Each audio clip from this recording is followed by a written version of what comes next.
বিসমিল্লাহির রহমানির রাহিম। আসসালামু আলাইকুম। আপনাদের স্বাগতম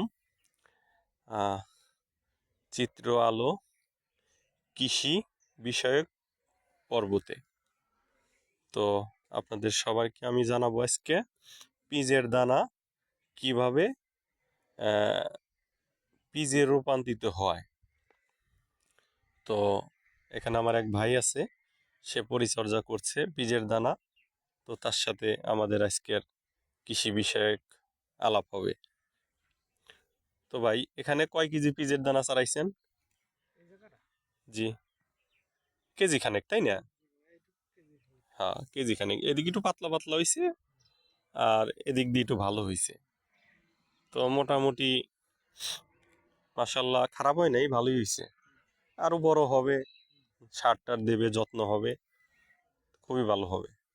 তো ভাই ঠান্ডা লাগছে। তো 1 কেজি পেঁয়াজের দানা যদি আপনি চারান, তাহলে মোটামুটি আপনার কতটুক জমি লাগাইনে যাবে? 1 বিঘা লাগাইনে যাবে। 33 শতাংশ 1 বিঘা লাগাইনে যাবে। মাশাল্লাহ, যথেষ্ট। তো 1 বিঘা দানা চারায়া হালি জমায়া আপনার মনে করেন যে কতটুক পিস আমরা পাবো আশা করি?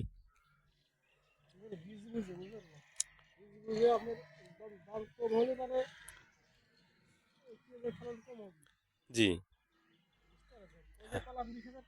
জি, 120 মণ বীজ হবে। মাশাল্লাহ, আলহামদুলিল্লাহ। 100,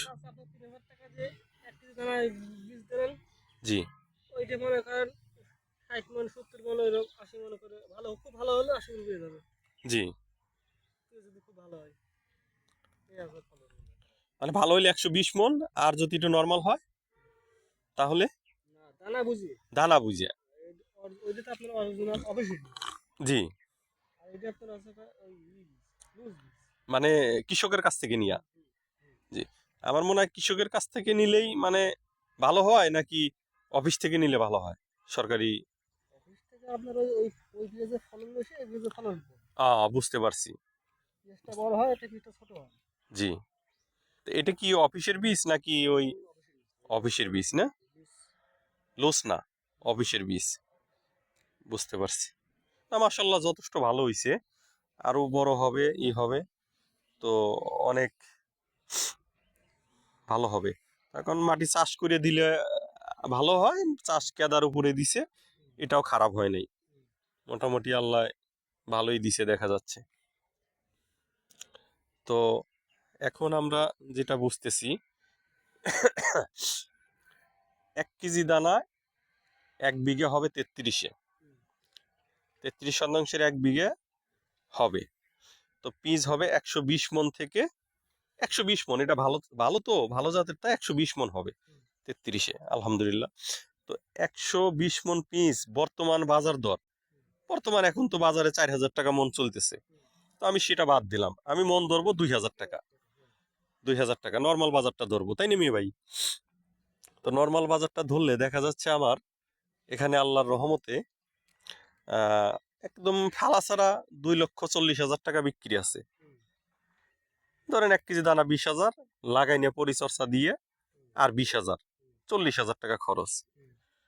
তো আলহামদুলিল্লাহ দেখা যাচ্ছে এখানে 40,000 টাকার মধ্যে আপনার এক পাহি বই কমপ্লিট, একদম পিসটা পরিপূর্ণ হয়ে গেল। তো উটিনের হিসাবটা আলাদা। তো যাই হোক, সেটা ব্যাপার না। উটিনের সময় তেমন একটা পরিত লাগে না, কামলা লাগে না। তো আলহামদুলিল্লাহ মোটামুটি ভালো প্রফিট কৃষিতে, তাই না ভাই?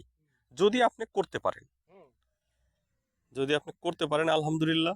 তো এখানে আপনার মানে সৎ ইচ্ছা থাকতে হবে এবং মন দিয়ে করতে হবে। তাহলে দেখা যাচ্ছে কি, একটা আল্লাহ পাক আপনার ভালো একটা রেজাল্ট এবং ভালো একটা ফলন আপনার দেবে। এটা হইলো আমরা আশাবাদী। তো এই সাইডটা মাশাল্লাহ দেখেন আরো ভালো হয়েছে। এই সাইডটা, এই সাইডটা আরো অনেক ভালো হয়েছে।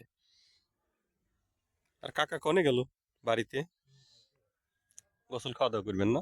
এই যে এখানে কার, এটাও কি কাকারই না?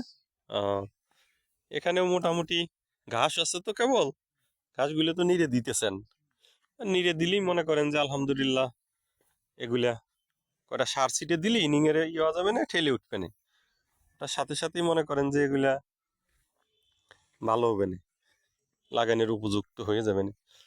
আমার পাশে কস্তুরিপানা ছোট একটা খাত ছিল, শেষে মাছ মারছে মাশাল্লাহ। ওইদিকে আর একটা ছোট্ট একটা পুষ্কিনি, পুষ্কুনির ওই সাইড দিয়ে আবার ইরি ধানের চারা চারাইছে, এখান দিয়ে আবার ব্লক করবে, ইরির ব্লক। পাশেই বাড়ি, এখানে আবার কফির চাষ হয়েছে, বাড়ির চারপাশ দিয়ে ফলের গাছ মাশাল্লাহ। মানে আজকাল আমাদের দেশে একটা বাড়ি একটি খামার, একটি বাড়ি একটি কৃষি খামার মাশাল্লাহ। তার যদি ইচ্ছা থাকে সে বাড়িতে সবকিছুই ফলাইতে পারে, হাঁস মুরগি, ফল, গরু, শাকসবজি, একটু জায়গা থাকলে, পুষ্কুনি থাকলে মাছ। অধিকাংশ বাড়ি পুষ্কুনি আছে, ওই যে সাইডেও দেখতেছেন আপনি পুষ্কুনি আছে মাশাল্লাহ। তো তো ভাই আপনার আপনার দেশের বাড়ি হচ্ছে কোথায়? কুষ্টিয়া, কুষ্টিয়া কোন থানা? কুমারখালী থানা। কুষ্টিয়া কুমারখালী থানা মাশাল্লাহ। তো ওখান থেকে এখানে আসছেন কাজের উদ্দেশ্যে, রুজির উদ্দেশ্যে আইছেন। হুম। যাক, আপনাদের ওই সাইডে মনে হয় এখন একটু কাজ পাতলা না? ও, এখন ওই যে দানা আমরা কামড় দিছি তো, হ্যাঁ, এখন লাগাইতে হয় না। জি জি। তো আপনাদের ওইদিকে তো পিজের আবাদ বেশি হয়, ওই কুষ্টিয়া জেলাটা পিস সারা ইয়ে আলা বেশি আছে। বিখ্যাত পিজের জন্য রাজবাড়ী জেলা, কুষ্টিয়া জেলা, ফরিদপুর জেলা, এই তিনটে জেলা বিখ্যাত।